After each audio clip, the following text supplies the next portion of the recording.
Welcome back to Living Well series.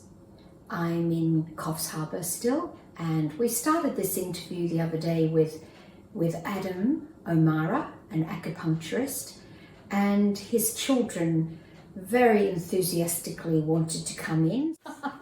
Okay, now we've got the family except for Mum. So we did all right for a while, but we thought better stop and start again. So here we are again. So welcome, Adam. Welcome. So you were talking about your passion for acupuncture. So why acupuncture of all the disciplines? Why did you choose that? Because I understand you were studying in a natural therapy centre and you chose acupuncture. Yes, I thought I would start with something simple like massage, remedial, and get a feel for the ACNM back then had many degrees going, so I really wanted to feel for what I wanted to do and feel for what gave the best results. And there's some people that are drawn to a very science-driven modality like naturopathy, and there's others who are drawn to a very sort of a different science, a chi science, and a very sort of different way of looking at things, and that appealed to me more. So we hear this word chi. What's your understanding of chi?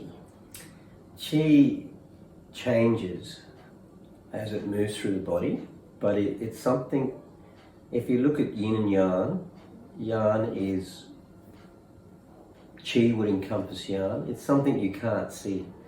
So the oxygen we breathe is chi, and then as it goes into the system through the lungs and into the blood, it changes form. There's zong chi, there's yi chi, there's wei chi. They're all different words for wei chi, for example, is immunity, and yi chi is the chi, the nourishment you get from food that becomes chi. So how does this all interplay with acupuncture? All the different kinds of chi, or are you focused on one particular chi energy? You're focused on engaging with the chi that relates to an organ via a meridian. So if someone's liver chi has liver chi stagnation, or they're stagnant in the liver with chi, then you'd want to move that through maybe liver 4 or liver 3. So, and is that a different kind of a chi, or what chi is that? That's liver chi. So okay. All right. So all the chi are actually different. Yeah. So you're working with all different chi energies. Yes, a little bit like the blood can change a little bit as it moves through the body. It's not too far different, but it transforms as it moves based on what it's trying to achieve and what it's trying to do. And how do we look after our chi in a preventative way? Because it's always good to know people like you when we need help, but what can we do for ourselves that's preventative? We need to move the chi. If we stress, if we're sick, chi stagnates. Usually it stagnates well before we get sick, but we need to keep it moving and flowing. We need to keep the channels free and having them move it. And so, we need to also understand our constitution and our constitutional weaknesses. So there will be postnatal and prenatal constitutional weaknesses. So what do you do to move your chi? I used to do a lot of Tai Chi. I used to surf. There's many different ways you can move your chi. And I do acupuncture and I meditate. All of those will move your chi. Ah, so you do acupuncture on yourself to move the chi. Yeah. So if I feel something achy within my body, then I'll go to the corresponding point and release it before it gets worse. If you act quickly, you can stop it in its tracks. And we were talking to the children the other day how you use it with them. And I was interested in that because some people might think that children, it wouldn't be suitable, it's a bit scary with the needles, or would they sit still? And do you think it's only because your children are a little accustomed to it because of you, or do you think any children can be treated? No, even with my acupuncture? children, if you do a needle that really hurts, they won't want it again for a long time. So it's really about using Japanese needles, using very fine, thin needles, and taking a more subtle and gentle approach with kids. And if they do resist, then you can go to other tools like moxa. But even that's a bit scary. That's burning, right? Yeah, And smoky. Doesn't that scare them? Some kids that it does, and my daughter has a real problem with fire. So she would prefer possibly the pin. And you don't try not to put them in places that they can see it. Right. So they don't actually see what you're doing so much. And I just use 1 or 2 pins. So if they're really restless and they don't want to sleep, they're hyperactive, I can just put one up here, do 20, and this is 10 o'clock at night and they should be really calming down and going to sleep. And it'll just calm them down. Yeah, because you said you used it with Jai, with your son, to help him to sleep. And they don't He's need a bit much hyper? time. Yeah. He's a bit hyper? He is, yeah. They both are. So 10 minutes, even 5 minutes. Why do you think they're hyper? Because you're so calm. They're full really, of chi. really calm. Full of chi. They have an In a good abundance way. of chi. In a good way. Yeah. Yeah, they're very engaged. Yeah, they are, yeah. Give it 50 years and they won't be. Yeah. But kids generally have an abundance of chi. And if they don't, then, usually there's something not quite right. Right. Yeah. Right. And what about your wife? Does she appreciate the modality of acupuncture? She does, but she's Japanese and she prefers a much more gentle approach, a Japanese approach. And so if I ever do a pin that was uncomfortable for her, I've lost it for 6 months. So, Oh, really? Oh. and acupuncture wasn't really her thing. It's not really why we're drawn to each other. But through certain situations, she really knows it works. So the first time was carpal tunnel with her first pregnancy. Oh, wow. The second time was in the birthing room. Carpal tunnel. I mean, my mother's had the carpal tunnel operation. So could that be avoided with acupuncture? So that's where it would be kind of most effective, things like that. Where is it most effective? Pain management. And even acupressure is quite effective. She was in a lot of pain with the birthing of both our children, and I just dug in on colon 4 and liver 3. They call it the 4 gates, and used my thumbs and really went hard, and it was working better than the nitric oxide she was getting. In fact, she threw that away and just told me when I was off the point. They said, dig harder, it's working. Wow. I've seen that response too in nursing homes when the elderly can't take any more morphine and they're in pain. Acupressure can really help in that situation. Which is actually one of the big things, because one of the hardest things, I mean, often we can accept illness, but one of the hardest things is to, really watch people we love in pain. So having something that can take away the pain is such a relief to us. To them, of course, definitely, but to us as well. Well, as we age, a lot of people take more and more pharmaceutical medication, and it's great to know there's an option that doesn't need it. It can give you pain relief with really no or very little adverse reactions. That would probably be the first main go-to for pain. And where else would it be the the go-to. You know, like there are different modalities that work best for different, you know, situations. So what would be one or two other main, like you'd go to acupuncture for that? Yeah, a lot of people were coming to me for infertility as well, and hormones through menopause, pre and post birthing problems, or preparing for labour. There are so many things you can use acupuncture for.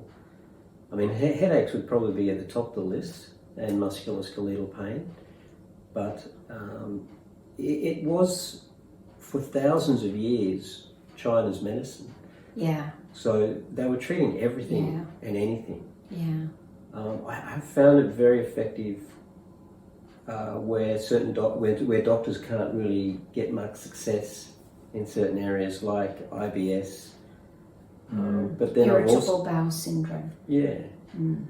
But then I found it very difficult with other problems such as neurological issues like MN and MS. What's MN? Motor neurone. It's effective or not? No. No, not so much. I have managed to slow it down a little bit, but it seems to be a wave down, and I haven't found it. And MS? No, they respond better with massage. Okay. At the Gawler Foundation, where I'm now based, they work with people with cancer, Parkinson, and MS. So what about Parkinson? Herbally, I treat people with Parkinson's, and we can minimise their symptoms, absolutely. And there's some neurological problems where I have great success. So during the chemotherapy phase, the nervous system can be damaged, and they have lots of problems with pain and numbness and tingling in their feet and lower extremities. And we can definitely, in most cases, resolve that. So it's not all neurological problems that are difficult. It's just we after a decade or two of practice, we work out really where it works best and where it doesn't. Are there any risks? Risks? Well, a pneumothorax is the greatest risk, and that's hitting a lung. It doesn't happen very often if you're properly trained. I've never experienced that, and I don't know too many of my colleagues. I don't know any of my colleagues that I know directly that have done that.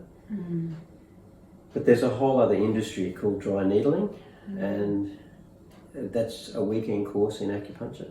Well, it's not called acupuncture, it's called dry needling, and it's a bit risky with people. I mean, how long did you study?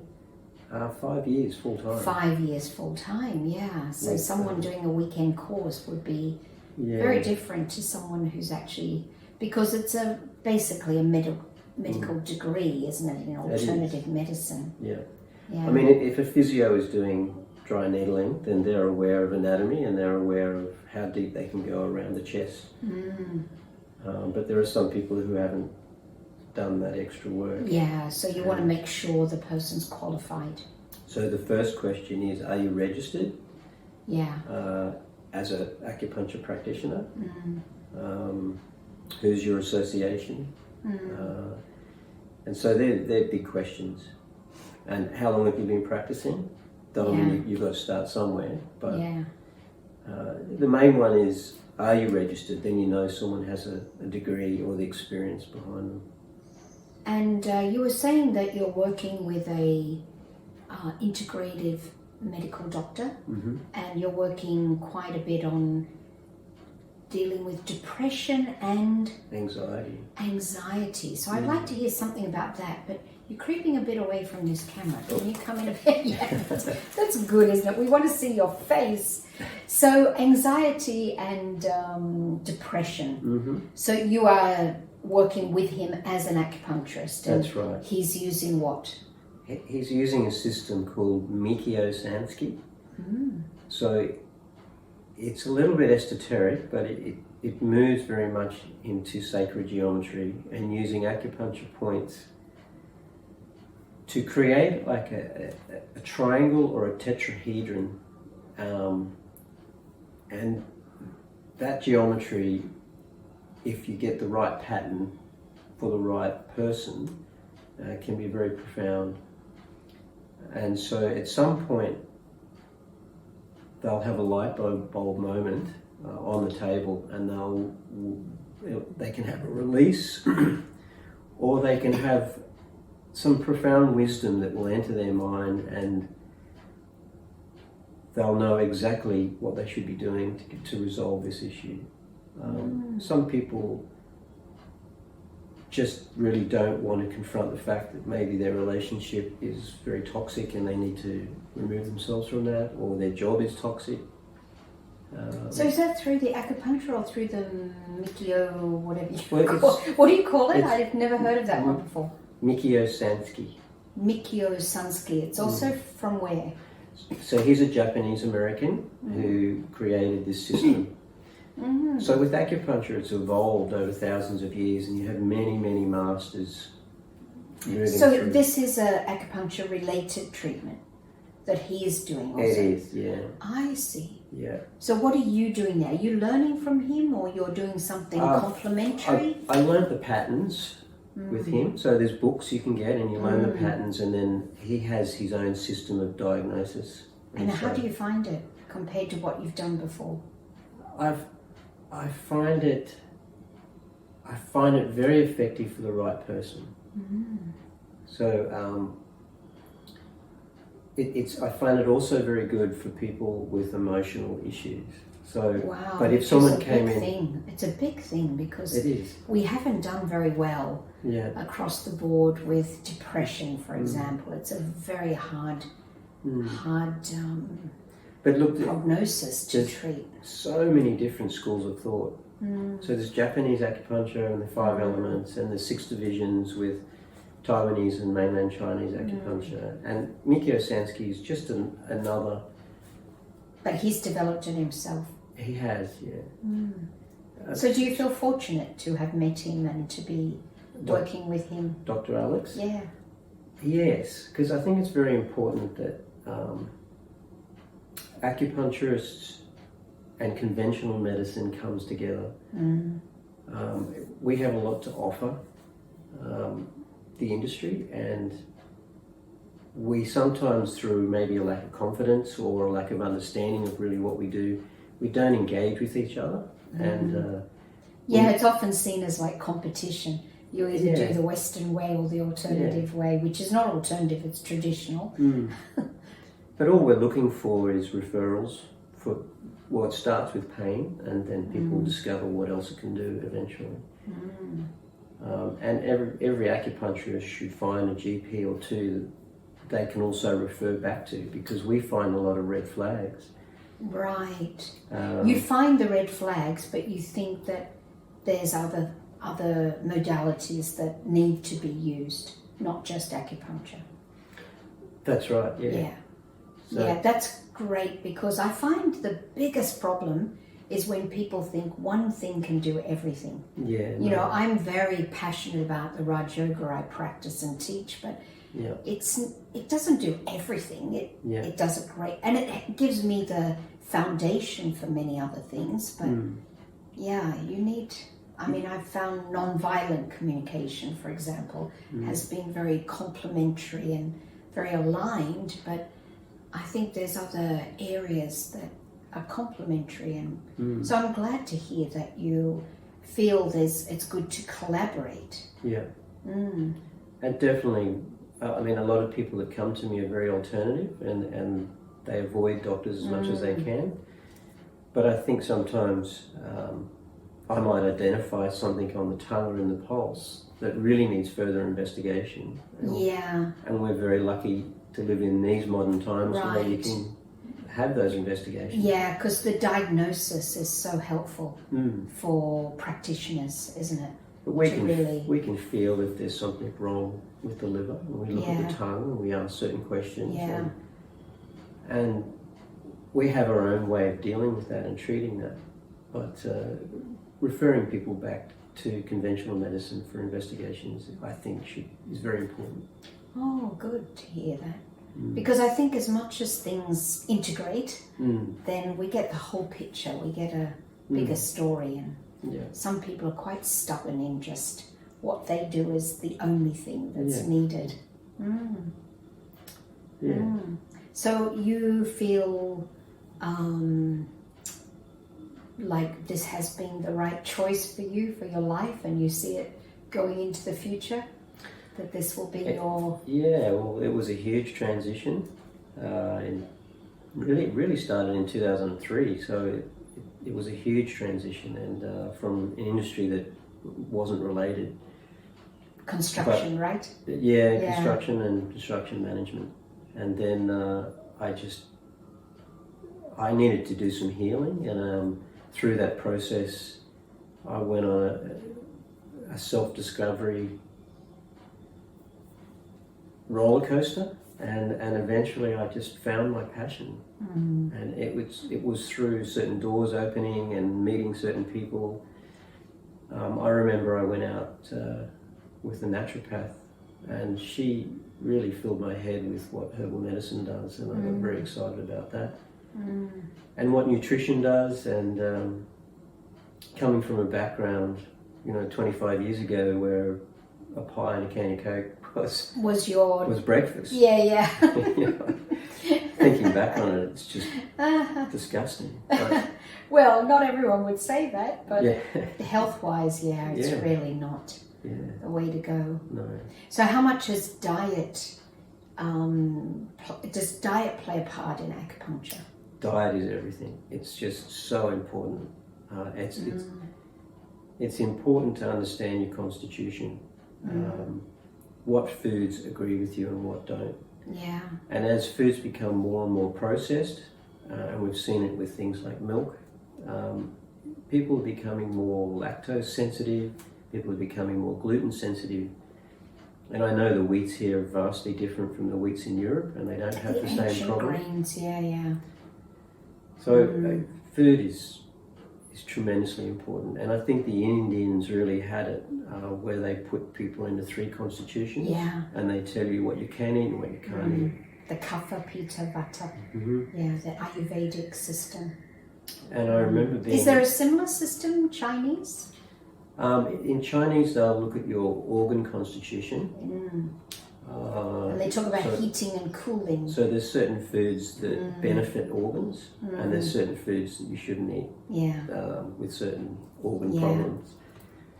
They're looking at the whole picture in terms of if you have a weakness in your liver, then they're looking at holistically, are you too hot? Yeah. Are you lacking blood? Are you lacking fluids? Or are you too cold? And so they're looking at foods not only in terms of signature, but in terms of temperature, and in terms of how they relate to the organ. Yeah, I remember when I was living in Malaysia, my father-in-law said, "Oh, you got a cold because you ate the fried banana." And it was like, oh, that's interesting. But this heating and cooling, it's very much a part of their awareness, everyday awareness. And I remember seeing a family in China when I was in Nanjing a long time ago, who the whole family, 3 generations, were having their pulse checked by a herbalist, a very old herbalist master. And he didn't want to know any of their problems, and he just started with the grandparents and said, you've had these problems through your life. And then to the parents, you've had these problems through your life. And they're all clapping and cheering as he gets it all right. Yeah. And then he gets to the kids and he tells them what their constitutional weaknesses are and what they should avoid as they grow up. And if they had asthma as a child, smoking in China is huge, as you know. And they'd say, you can't smoke, don't smoke. So we don't really do that here in the West. And we don't look at people's constitution early and really holistically make choices early on what we should be eating. But you can, luckily, do that through an acupuncturist. Adam, I'm feeling very calm talking to you. You're a very peaceful and calm person. Sometimes, unless the kids are running around knocking over the camera. Would you like to close this with a little reflection on, like, what do you do with your mind to calm yourself down? Well, I love meditating, and I love moving out of different spiritual theories. And as I spoke to you before, I'm now really embracing Maharishi, who's all about the inquiry of I. And so I'm really enjoying that at the moment.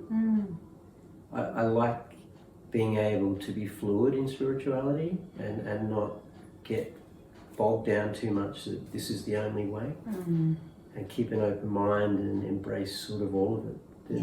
There's gifts in all of it. Yeah. And can you guide us in a little reflection on something, just so we can close with a, focusing on ourselves a little bit? Yeah. So something I do at home is I sit quietly and close my eyes, and I go through all my organs, and I reflect and feel the state of the organ. And so you can feel if... Can you do that with us? Can you guide us just for a few minutes in doing that? I can maybe go through the yin organ. Yeah. So what I like Just to in a do is meditative way. put my hand on the lung, for example, and just breathe really slowly and deeply into the lung. And what I'm looking for is how it feels. Does my breathing feel congested? Can I easily take a deep breath? Is the energy there flowing? Is it warm or is it cold? Now, most people know if they have a lung issue or a lung weakness.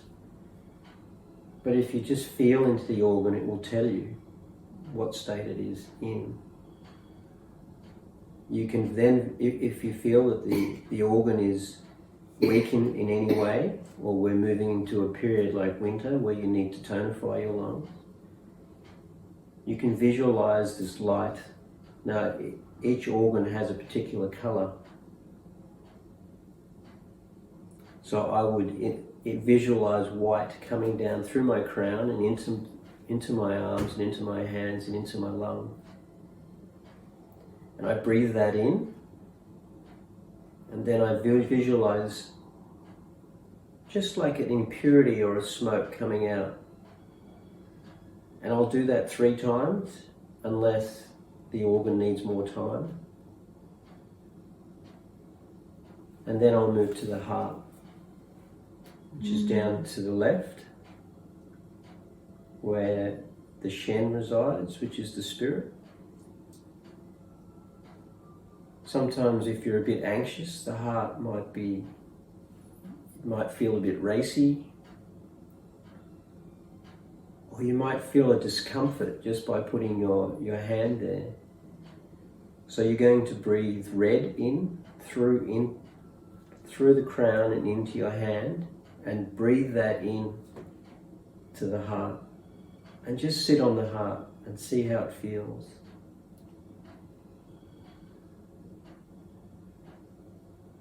So, would you go through the organ that you need to pay attention to?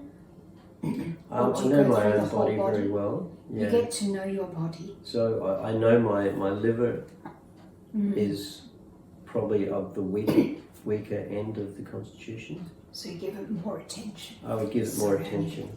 Yeah. So I'd move from the lung to the heart to the spleen to the kidneys, particularly around the dantian here, and then I'd move over to the liver, and then you've got the pericardium. So they're the 6 organs in Chinese medicine. Yeah. Well, this has been a very brief introduction. There's so much more to learn, but I think everyone can, at least I've got a clearer picture of where it's most helpful and what kind of practitioner I'd be looking for.